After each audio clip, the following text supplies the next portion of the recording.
Section 25, the property clause in the Constitution, which in Section 25(5) addresses redistribution, 6 addresses tenure reform, and 7 addresses restitution.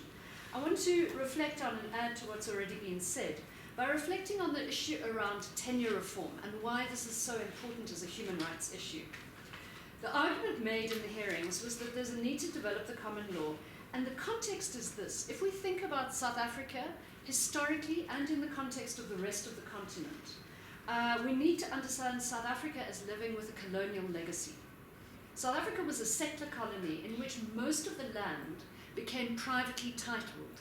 Dispossession of the majority of the population was completed many years ago. And this means that community land is only restricted to a small proportion of the country.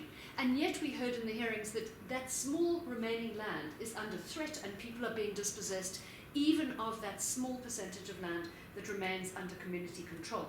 Now, this is similar to what's happening elsewhere in Africa, where land grabbing by big corporations, often in collusion with government authorities and with traditional leaders, is continuing.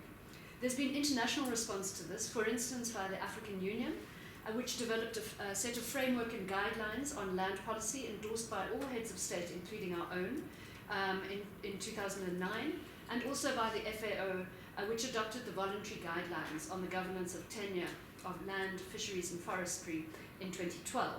So the kinds of issues that are being addressed here are very much in line with the movement internationally to say that actually the failure to recognize customary and informal kinds of land rights in law is inadequate.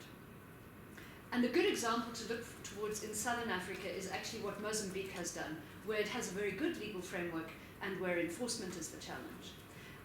As one of the speakers has said, what came through very powerfully in the hearings is that expropriation without compensation is happening without a due legal process. And it's happening to the poorest and most vulnerable communities in South Africa.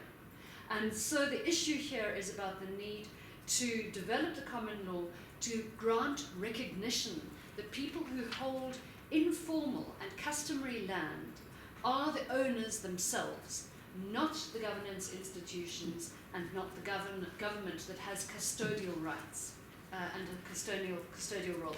And what this means significantly, if we think about it historically, is that we are at a point where we still have to decolonize our land legal framework.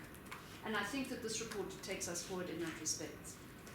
So what the implications of some of these recommendations is that the rights that people hold to land in communal areas of South Africa cannot be left to the benevolence of traditional leaders or the state.